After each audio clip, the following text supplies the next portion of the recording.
주님 감사합니다. 새해 둘째 주일 허락하신 것을 감사합니다. 원근각취에서 불원천리하고 이전에 나와서 우리 주님 앞에 감사와 기쁨으로 예배를 드리게 하시는 것을 감사합니다. 은혜를 다하여 주셔서 우리가 어떤 기도의 제목을 가지고 왔든지 간에 예수의 보혈의 능력을 힘입고서 해결되는 시간 되게 도와주시기를 원합니다. 병든 육신을 이끌고 왔습니다. 아픈 부에 손을 넣습니다. 문제가 있어서 가슴에 손을 얹었습니다. 하나님 도와주시고 함께 하시고 기적을 열어주시옵기를 원합니다. 어떤 중병이라 하더라도 심지어 암병이라 하더라도 낫게 도와 주옵소서. 하나님 강력한 성령의 능력으로 암 환부를 안수하여 주시고 놀라운 기적이 치료 역사가 나타나게 하옵소서. 재발되지 않게 하시고 다른 장기로 전이가 되지 않도록 도와주옵소서. 의사의 손길을 강건히 붙잡아 주시고 간호사의 손길을 함께하여 주시기를 원합니다. 심지어는 간병인조차도 좋은 간병인을 구하게 도와주옵소서. 의료 서비스가 최상의 의료 서비스가 제공되게 도와주시고 하나님이 병원을 섬기고 운영하는 모든 분들 위해 하나님의 은혜가 넘쳐나게 하옵소서. 이전에 나와서 주님 앞에 가온고하옵나니 우리 두고 가정이 있습니다. 하나님 내 남편과 내 아내의 문제를 해결하여 주시고 그들의 소원을 들어주시고 그들의 기도 제목마다 응답하여 주시고 자녀들의 문제가 형통하게 도와주옵소서. 학업의 문제와 결혼의 문제와 또 취직의 문제, 장래 모든 문제가 그리스도 예수 안에서 형통함을 얻게 도와주시옵소서. 우리 주님의 성령의 능력으로 참으로 복된 영광스러운 예배가 되게 해 주시옵소서. 예수님 이름으로 감사합니다. 간절히 기도드립니다. 아멘. 우리 하나님께 박수로 영광을 돌리겠습니다. 아멘. 전후 좌우에 앉아 계시는 분들, 대각선끼리 앉아 계시는 분들 인사합니다. 참 잘 오셨습니다. 시작. 참 잘 오셨습니다. 아멘. 우리는 예수 안에서 땡 잡았습니다. 시작. 우리는 예수 안에서 땡 잡았습니다. 아멘.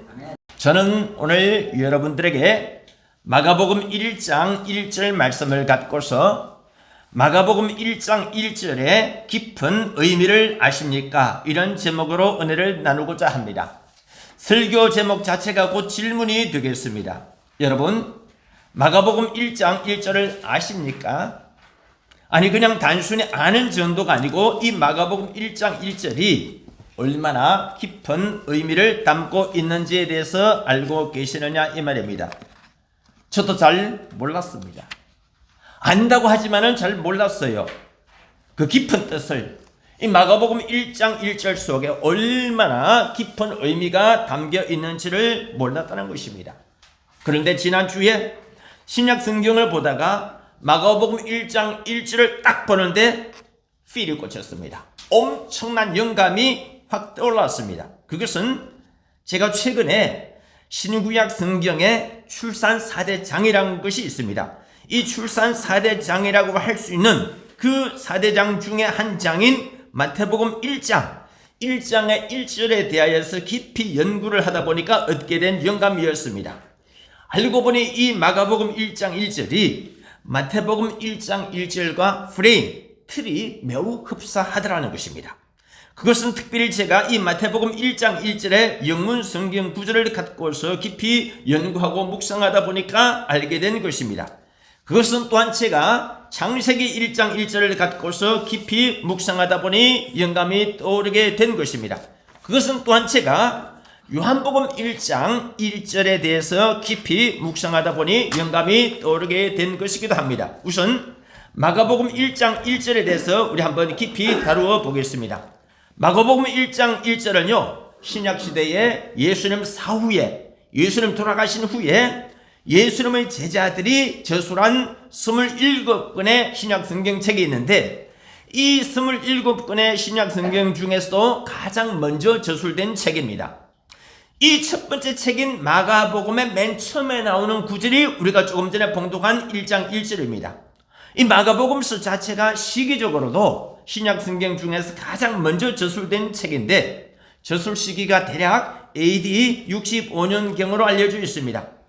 그러니까 마태복음이나 다른 책보다도 몇 년 내지 몇십 년 더 빨리 저술되어졌다 이것입니다. 그러면은 배열 순서로도 신약 성경의 편집 배열 순서가 마태복음보다 먼저 나와야 되는 것 아니냐? 이것은 우리가 알 바가 아닙니다. 이것은 성경 편집자들의 몫입니다. 그렇게 따지자면은 구약 성경도 욥기서가 가장 빠르거든요. 욥기서가 모세오경보다 빠릅니다. 창세기보다 빠르기 때문에 그 배열 순서도 욥기, 창세기, 출애굽기 이런 식으로 해야 되지 않느냐. 이건 역시 편집자의 몫입니다. 성경 편집자들의 권한이라는 것입니다. 그러나 제가 진짜 말씀드리고 싶은 것은 오늘 이 마가복음 1장 1절이 그냥 단순하게 신약 성경 중에 최초의 책인 마가복음, 이 마가복음의 맨 첫 장, 첫 구절이다. 이렇게 이 구절 속에 놓여져 있다라고 하는 것뿐만이 아닙니다. 이 마가복음 1장 1절은요, 제가 이제부터 중요한 이야기를 여러분들에게 말씀을 드리겠습니다. 이 마가복음 1장 1절은 먼저는 구약 성경의 창세기 1장 1절과 연계해서 읽으셔야 됩니다. 두 번째 이 마가복음 1장 1절은 신약 성경의 마태복음 1장 1절과도 연계해서 읽어보셔야 됩니다. 마지막 세 번째로 이 마가복음 1장 1절은요, 신약 성경의 요한복음 1장 1절과도 연계해서 읽어보셔야 된다는 것입니다. 뭐라고요? 마가복음 1장 1절은 무엇과 연계해서 읽어보셔야 된다고요? 먼저는 창세기 1장 1절, 그 다음으로는 마태복음 1장 1절, 마지막으로 요한복음 1장 1절, 이 네 개를 서로 세트로 묶어가지고 네 개로 엮어가지고 읽어봐야 성경의 깊은 진리를 알 수 있게 된다는 것입니다. 먼저 창세기 1장 1절 우리 잘 알고 있죠? 다 같이 한번 우리 읽어보실까요? 태초의 시작. 태초에 하나님이 천지를 창조하시니라. 한 번 더. 태초에 하나님이 천지를 창조하시니라. 두 번째 마태복음 1장 1절 어떻게 됩니까? 아브라함과 다윗의 자손 예수 그리스도의 세계라. 그리고 그 세계라는 단어가요, 계보라라 되어 있는데, 계보라는 단어보다도 정확하게 표현하자면은 가계보라 이렇게 표현을 해야 됩니다. 왜냐하면은 계보라는 것은 영어로는 지니엘리지인데, 지니엘리지라는 것은 단순한 계보가 아닙니다. 안 할 말로 진돗개도 계보가 있습니다. 깡패도 계보가 있습니다. 그렇기 때문에 확실하게 하려면은 가계보 혹은 족보르기를 해야 됩니다. 근데 이제 족보르기라는 단어를 넣을 수도 있지만은 계보 앞에 집 가짜를 넣으면 가계보가 되는 것입니다. 그러므로 이 구절을 제가 이렇게 다시금 재해석을 하는 것이죠. 아브라함과 다윗의 자손 예수 그리스도의 가계보라. 마지막 세 번째 요한복음 1장 1절입니다. 태초에 말씀이 계시니라. 이 말씀이 하나님과 함께 계셨으니 이 말씀이 곧 하나님이시니라. 여러분, 그러면은 이 네 문장이 왜 중요하며 상호간에 연계해서 읽어야 되는지 아십니까? 첫 번째, 어떤 글이나 책인지 간에 서두, 즉 서론이 중요합니다. 장절로 따지자면요, 1장하고도 1절을 중요합니다. 1장 1절. 왜냐하면은 1장 1절은 그 책의 풍향계와 같기 때문입니다. 1장 1절은 그 책의 현관문과 같기 때문입니다. 1장 1절은 그 책의 머릿말과도 같기 때문입니다. 이렇기 때문에 그 책이 어떤 종류의 책이고 어떻게 쓰여질 것 같다라는 게 바로 1장 1절 한 구절만 가지고도 대충 알 수가 있습니다. 그러면은 이들 네 문장의 공통점이 뭐냐? 모두들 그 무엇의 시작점을 알리는 것입니다. 태초에라고 하는 단어가 두 번이나 나오기 때문입니다. 그리고 마태복음 1장 1절 말씀도 보면은요, 예수 그리스도의 가계보에 대해서 설명하는 것이기 때문에 이것도 시작점이나 마찬가지입니다. 특별히 우리가 오늘 봉독한 마가복음 1장 1절 역시 후반부가 어떻게 되어 있습니까? 시작이라 이렇게 되어져 있다는 것이죠. 다시 말해서 이 네 구절은 모두가 중요한 무엇인가의 시작을 알리는 문구로서 매우 중요합니다. 특별히 창세기 1장, 창세기는요 1장 1절 속에 이미 책의 제목이 다 나와버렸습니다. 태초에 하나님이 천지를 창조하시니라. 이게 바로 창세기라는 뜻입니다. 그래서 창세기 1장 1절 문장 이것이 책 제목일 뿐만 아니고 창세기 50장 전체의 향방을 결정하는 가늠자 역할을 한다. 할렐루야. 그래서 이 창세기 1장 1절이 그렇게 중요하다는 거죠. 두 번째, 이들 네 문장의 스타일이 모두 거의 비슷합니다. 먼저 창세기 1장 1절에 보면은 태초에 하나님이 천지를 창조하시니라. 두 번째 마태복음 1장 1절에 보면은 아브라함과 다윗의 자손 예수 그리스도의 가계보라. 세 번째 오늘 보면 마가복음 1장 1절 하나님의 아들 예수 그리스도 복음의 시작이라. 우리 새 성경에는 예수 그리스도의 복음의 시작이라 되어 있는데 여기에 about Jesus Christ이기 때문에 예수 그리스도에 관한 복음의 시작이라 이렇게 우리가 해석을 하시면 되겠습니다. 마지막 네 번째가 요한복음 1장 1절에 태초에 말씀이 계시니라 이 말씀이 하나님과 함께 계셨으니 이 말씀이 곧 하나님이시라. 제가 왜 이 네 문장을 서로 연결을 시키느냐? 그때 말씀드립니다.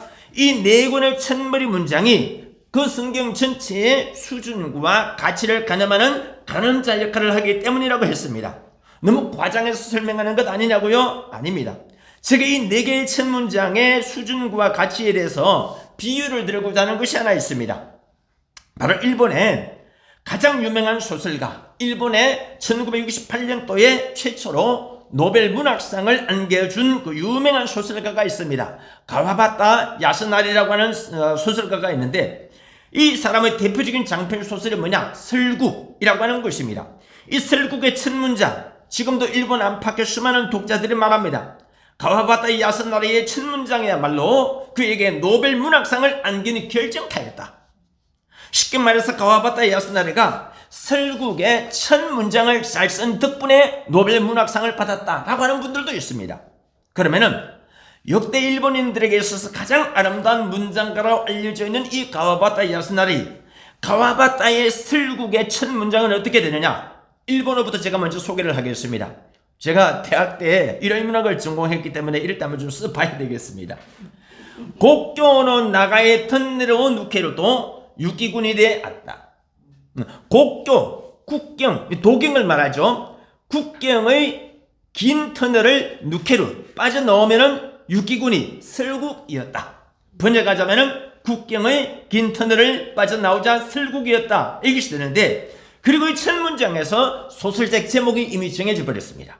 여러분, 한 소설책의 첫 문장 가지고 소설책 제목이 정해졌다? 그러면은 이 책의 첫 문장이 얼마나 중요하고 가치 있는지 이제 이해가 좀 되시겠죠.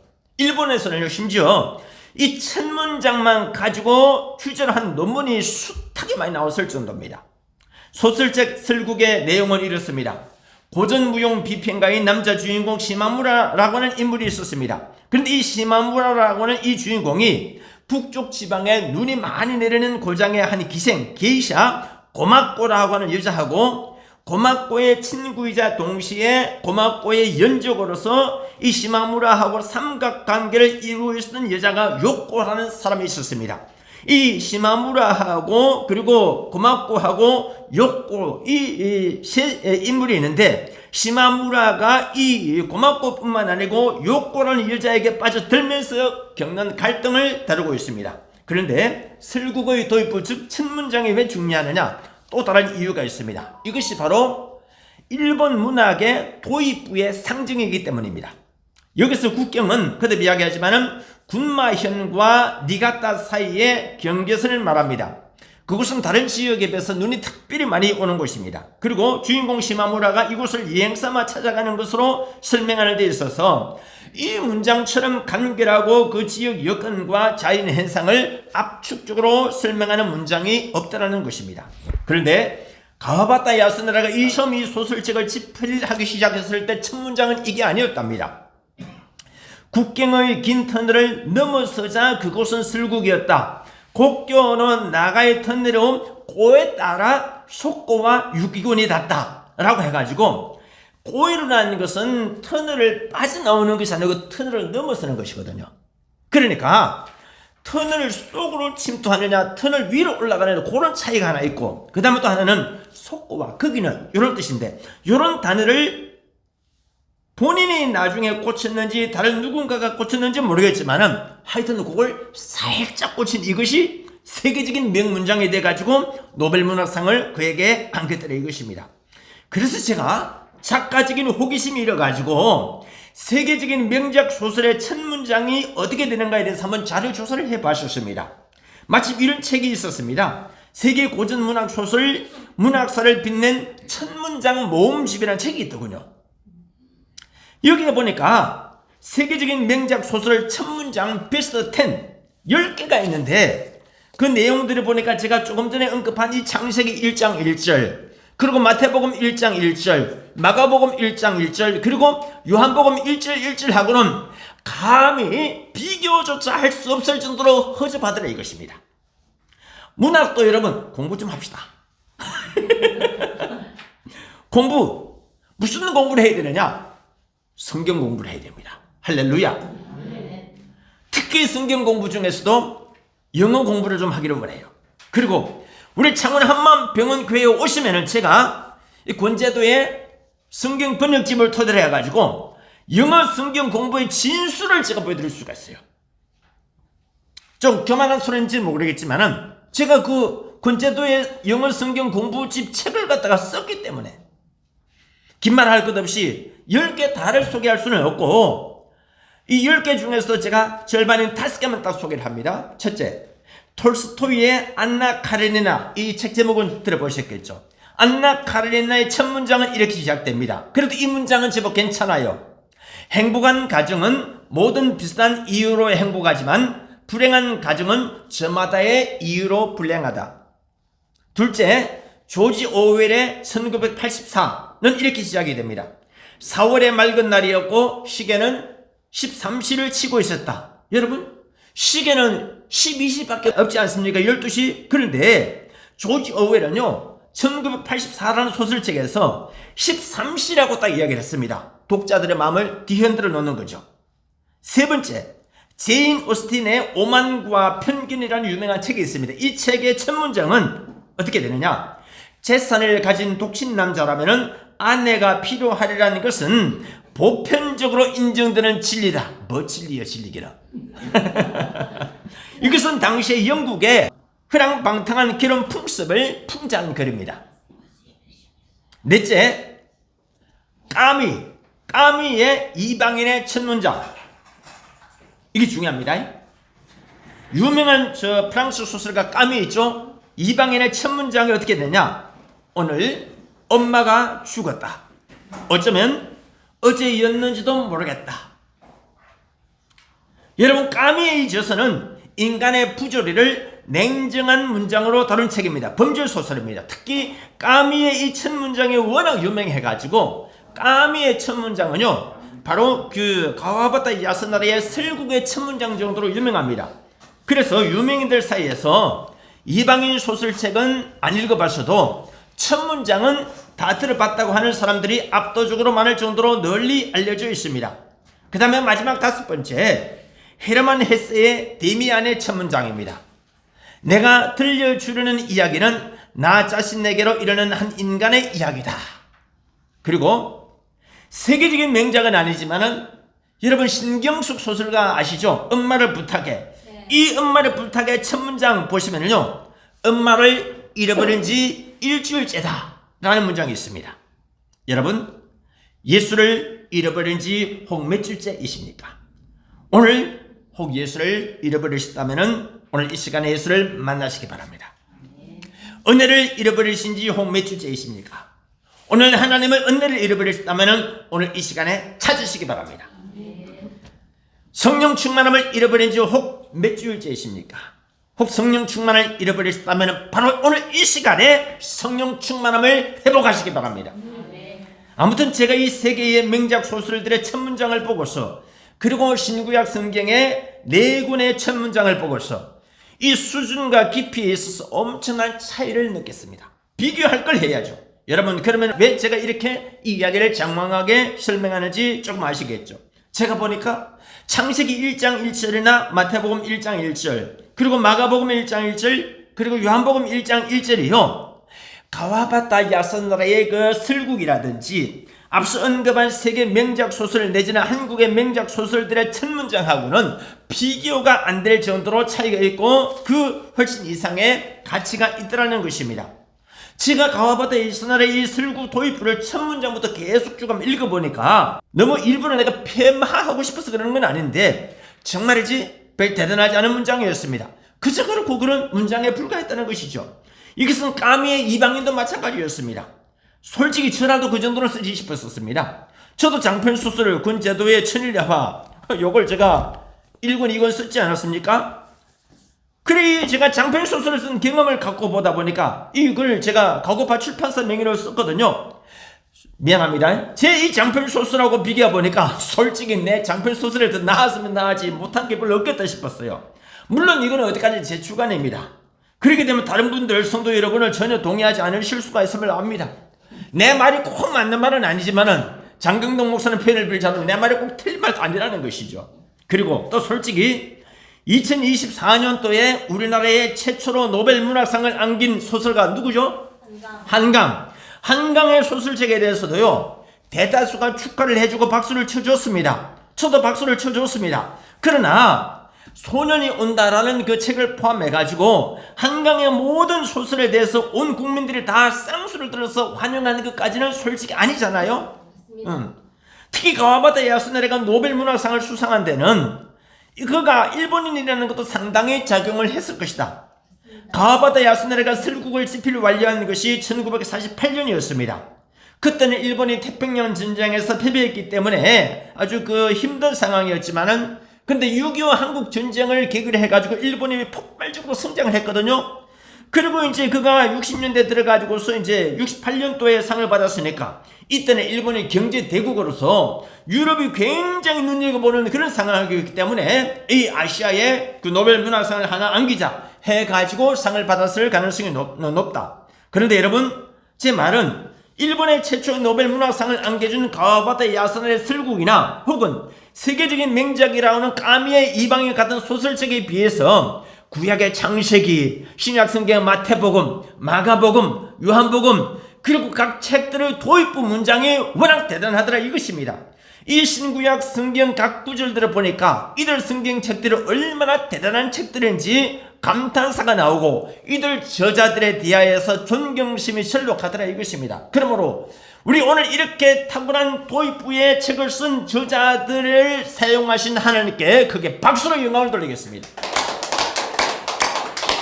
특히 오늘 우리 마가복음 1장 1절을 읽으셨는데 제가 구체적으로 이 내용을 한번 파헤쳐 보도록 하겠습니다. 첫째, 마가복음 1장 1절에서는 예수님을 누구로 소개를 하고 있느냐? 하나님의 아들로 소개하고 있습니다. 여러분, 이게 뭐가 대단하느냐고요?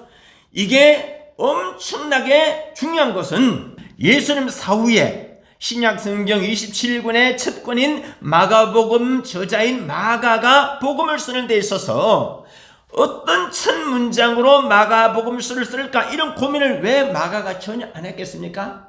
이거는 작가라면 다 합니다. 어떤 첫 문장을 쓸까? 그런데 마가는 결단을 내렸습니다. 그리고 일필휘지 성령의 감동으로 글을 써내려갔습니다. 거기서 놀랍게도 마가가 예수는 하나님이시고 하나님의 아들이시고 그리스도다 라고 고백하는 신앙 고백을 마가복음의 자신의 첫 문장으로 내세웠다는 것입니다. 여러분, 마가가 누군지 아십니까? 다수의 역사가들에 의하자면 이 마가는요, 오순절날 성령 강림 사건의 현장인 오순절 마가 다락방의 그 집 주인 마가입니다. 그리고 사도 바울의 선교 여행에 동참했다고 전해지는 사람입니다. 그런데 이 마가가요, 사도 바울과 바나바와의 선교 여행에 동참하는 도중에 그만 낙오를 하고 말았습니다. 이 때문에 나중에 사도 바울과 바나바가 서로 결별하는 큰 아픔을 겪게 됐습니다. 마가 때문에.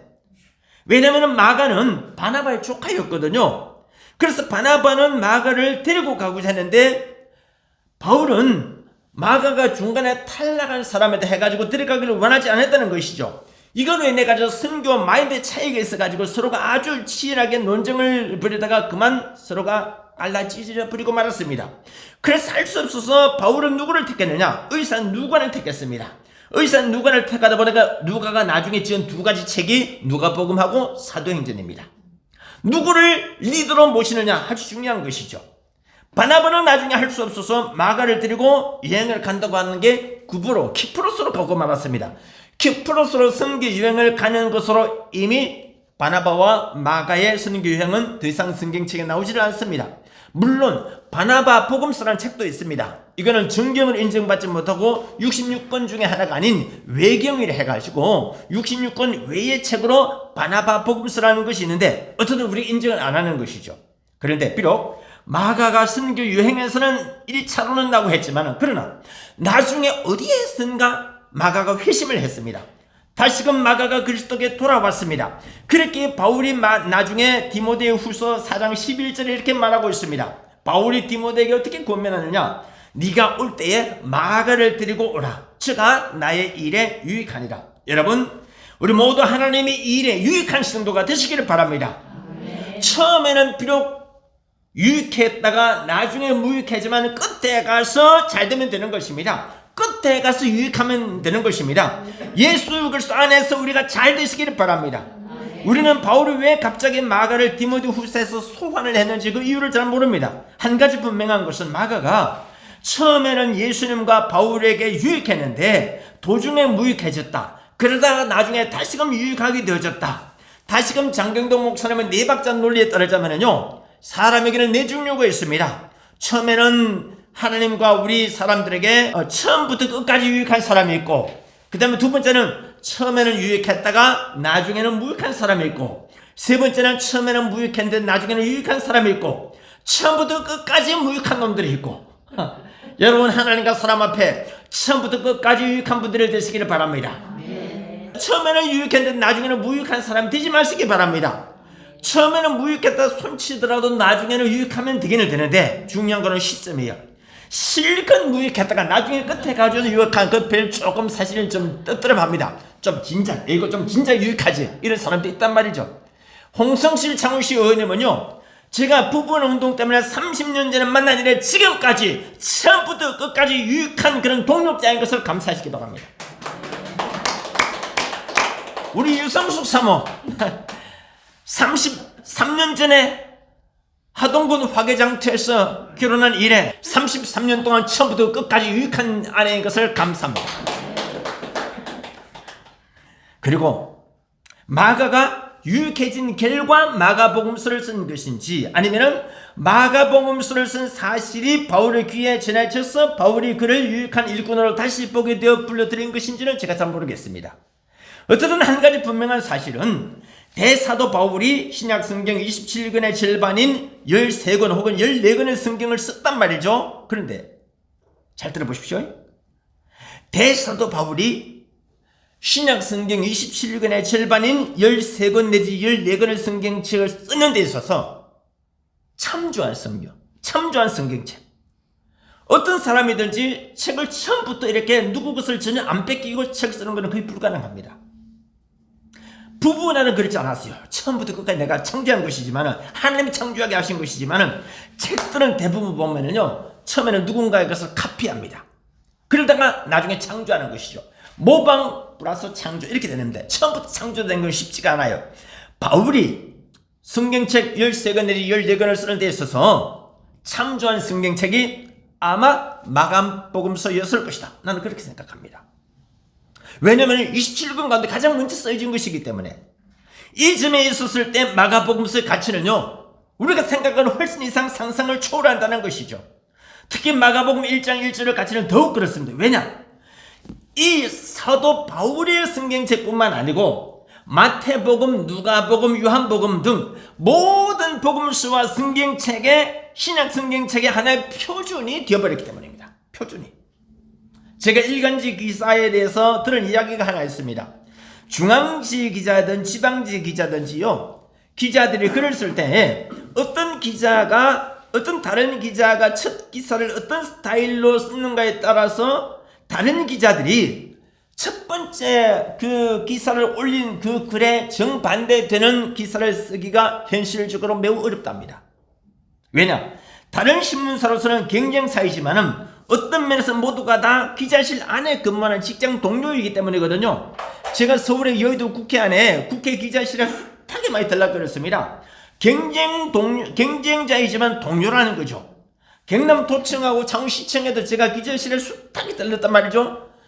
경쟁자이지만 동시에 동료이기 때문에 함부로 첫 번째 기사가 이렇게 올린 글에 대해서 반대되는 글을 쓰기가 쉽지가 않다는 것입니다. 다른 신문사끼리 싸움이 일어날 수 있기 때문입니다. 그리고 모든 기자들이 언제나 다 완벽하게 기사를 쓸 수가 없기 때문입니다. 그렇게 되면 나중에 그 기자 역시 보복을 당할 수가 있기 때문입니다. 무슨 말을 하고자 하느냐? 마가복음 1장 1절 이 구절은 다른 모든 신약 성경의 1장 1절에 있어서 하나의 전범이고 모델이나 마찬가지다 이것입니다. 그리고 마가가 여기에서 가장 모범적이고 성경적이며 은혜로운 구절로 첫 문장을 시작했기 때문에 신약 성경의 다른 책들도 1장 1절에 그렇게 은혜롭게 시작됐다, 그렇게 볼 수가 있습니다. 참고로 바울은 자기의 저서 1장 1절에 보면요, 항상 자기 이름이 먼저 나옵니다. 사도 바울이 쓸 때. 예컨대 로마서 1장 1절을 보면은요, 예수 그리스도의 종 바울은 사도로 부르심을 받아 하나님의 복음을 위하여 택정함을 받았으니, 이렇게 시작됩니다. 이것은 다른 성경책도 마찬가지입니다. 항상 바울은요, 자기의 저서 첫말에 자기 이름을 올립니다. 고린도전서 1장 1절을 보면은 하나님의 뜻을 따라 그리스도 예수의 사도로 부르심을 입은 바울과 및 형제 소스대는 이렇게 시작이 됩니다. 이것이 바울이 저술한 다른 성경책도 다 똑같습니다. 그러므로 사랑하는 유성수 사모여, 남편이나 권재도 목사가 설교 도중에 권재도 이름 좀 많이 넣는다고 너무 구박하지 마시고요. 나 권재도 목사가 창원의 한만병원의 원목이고 또 병원교회 담임 목사가 된 게 모두 창원 한만병원의 설립자 합출시 한만병원의 의장 내외분하고 나와의 오랜 인연이 이렇게 결실을 맺게 된 것 아니겠습니까?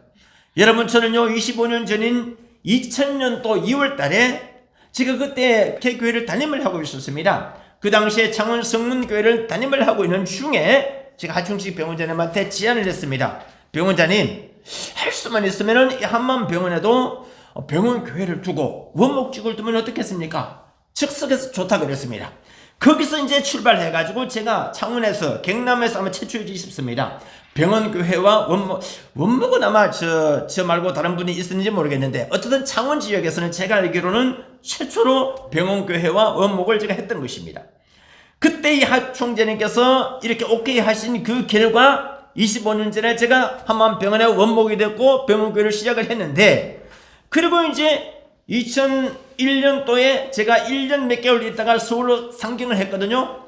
그리고 난 뒤 무려 24년이 지난 작년 4월 달에 이 하충식 의장님이 다시금 저에게 전화로 콜을 하셨습니다. 병원 원목직과 그리고 병원교회 담임 목사직을 맡아달라. 그래서 그 제안을 제가 즉석에서 수용한 결과 다시금 이곳 창원으로 내려오게 되었다. 이게 팩트입니다. 그러니 제가 이런 간증을 빼면 제대로 된 간증이 안 나오는 거죠. 그러니 부득불 권재도 목사는 이름을 가끔씩은 좀 양념 삼아 넣을 수밖에 없다는 것을 여보 좀 양해해 주셔요. 그리고 내 이름이 너무 좋은 걸 어떡합니까? 권재도라는 이름이 왜 좋으냐? 권자를 길게 바라면 뭐가 된다고요? 구원이 된다.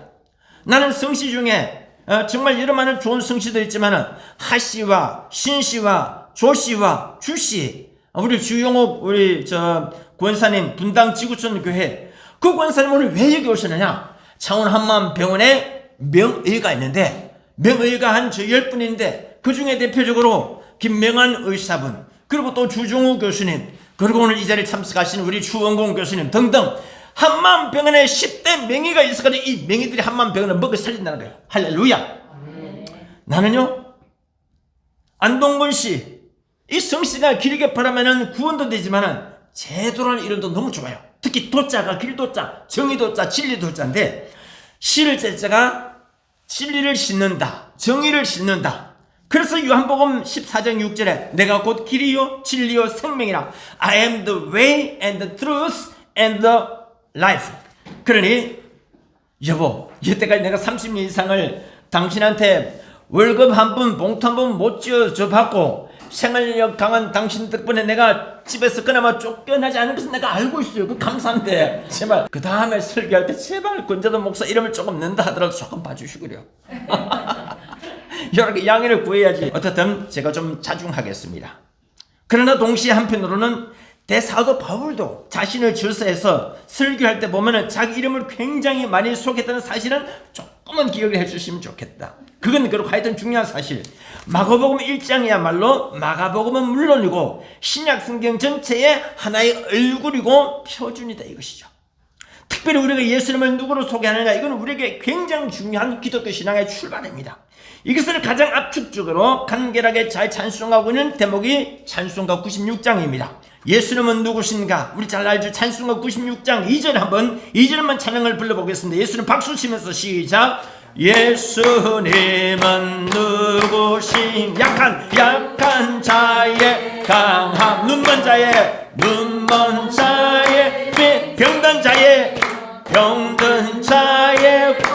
자의 죽은 자의 부활되고 우리 생명. 다시 한번 더 예수님은 누구신가? 2절. 예수님은 누구 누구 약한 자의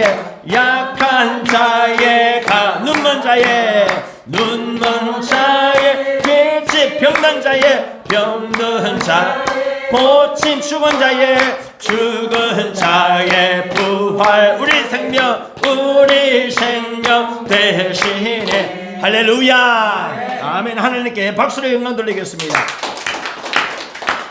신구약 성경을 통틀어서 예수님은 누구신가에 대해서 이렇게 간결하게 압축적으로 잘 설명하고 있는 대목이 얼마나 많이 있습니까?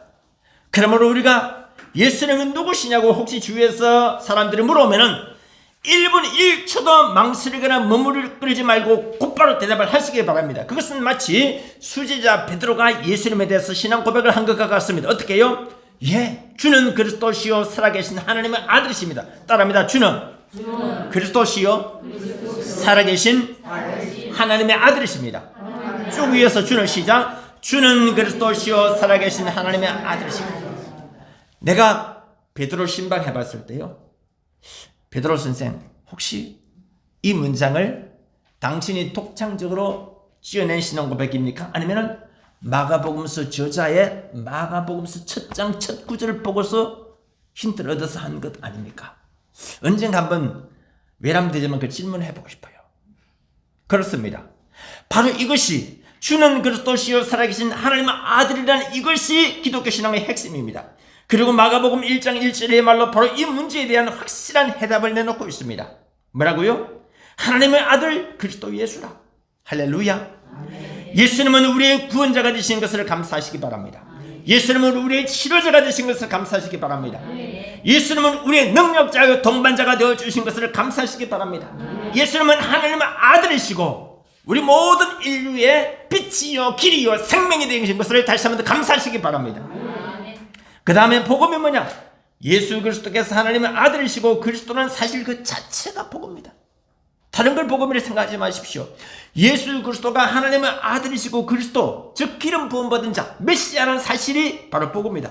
우리가 만약에 예수 그리스도 아닌 다른 분이 하나님의 아들이느니 그리스도라는 하는 소리를 듣게 된다면 이것이 바로 거짓 복음인 것이고 가짜 복음인 것입니다. 그리고 그런 거짓 복음을 지난 사람을 일러서 우리는 가짜 선지자 혹은 사꾼이라 이야기를 하는 것입니다.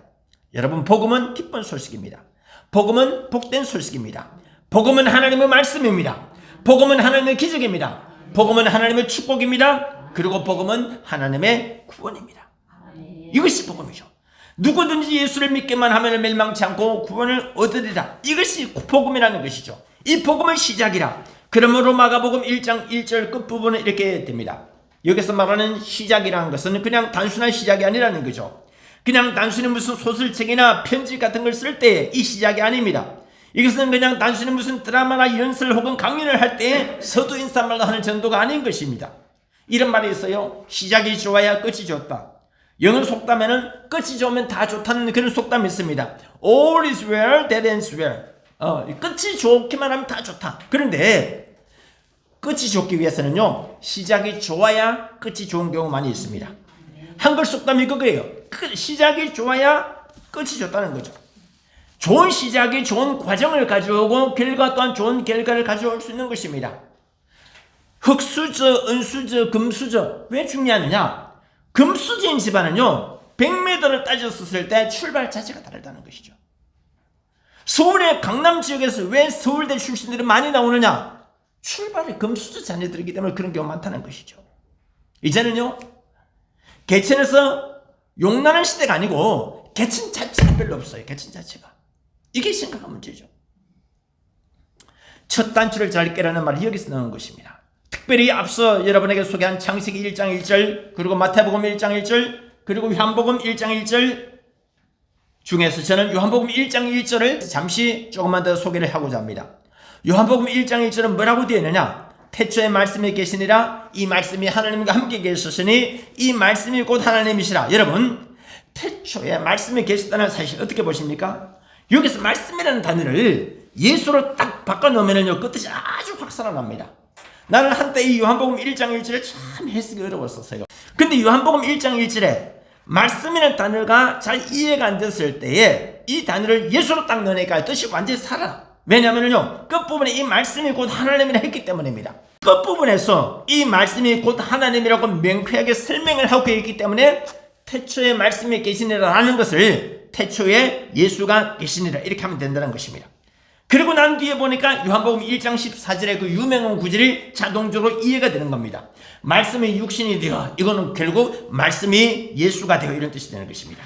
말씀이 예수 그리스도가 되어서 우리 가운데 오셨다는 것이죠. 그리고 태초에 말씀이 계시니라, 이 요한복음 1장 1절의 9절만 딱 떼놓고 보면요, 창세기 1장 1절과 너무 흡사합니다. 쌍둥이 구절 같아요. 태초에 하나님이 천지를 창조하시니라라는 구절을 하고, 요한복음 1장 1절에 태초에 말씀이 계시니라, 너무 닮았지 않습니까? 따라합니다. 태초에 하나님이 천지를 창조하시니라, 태초에 말씀이 계시니라. 이제 결론입니다. 마가복음 1장 1절은 이렇게 끝납니다. 하나님의 아들 예수 그리스도 복음의 시작이라. 이제 우리 창원 한마음병원교회도 복음이 시작되었습니다. 이제 우리 창원 한마음병원교회도 기적이 시작되었습니다. 이제 우리 창원 한마음병원교회도 치유가 시작이 되었습니다. 오늘 이 시간 놀라운 치료의 역사가 여러분들 가운데 넘쳐나기를 예수님 이름으로 축원합니다. 이제 우리 창원 한마음병원교회도 구원이 시작되었습니다. 이제 우리 창원 한마음병원교회도 축복이 시작되었습니다. 이제 우리 창원 한마음병원교회에 2026년도 경천 동지할 새해가 시작이 되었습니다. 오늘은 2026년도 새해 둘째 주일입니다. 이제 우리 창원 한마음병원에, 그리고 우리 한마음병원교회에 은혜가 시작됐는데, 보라, 내가 경천 동지할 새해를 향하리라. 내가 갈목생대할 새해를 향하리라. 보라, 내가 전무후무한 새해를 향하리라. 보라, 내가 포복출두할 새해를 향하리라. 보라, 내가 육회, 상쾌, 통쾌, 명쾌한 새해를 향하리라. 할렐루야. 마지막으로 이야기를 하고 마칩니다. 지난주에 장류 소금갑빛교회 목사님이 전화를 주셨습니다. 목사님, 내가 책을 쓰고 싶은데 책을 좀 써줄 수 있겠습니까? 써드리겠습니다. 전도책을 써줄 수 있겠습니까? 써드리겠습니다. 자서전 써줄 수 있겠습니까? 써드리겠습니다. 목사님, 저는 식사를 모시고 싶습니다. 갔죠. 장류의 유명한 그 불고기집.